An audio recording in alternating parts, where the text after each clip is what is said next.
mediante a tua confissão, nós te batizamos no nome do Pai, do Filho e do Espírito Santo.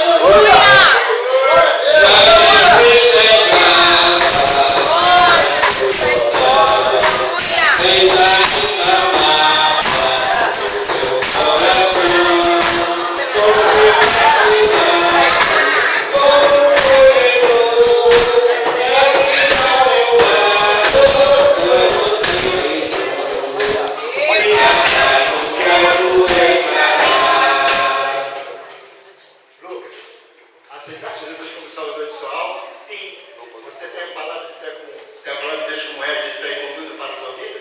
sim, Você está disposto a obedecer às doutrinas de Deus e à doutrina da igreja? sim, É o seu pastor? sim. Olha, mediante a sua confissão, nós te batizamos no nome do Pai, do Filho e do Espírito Santo.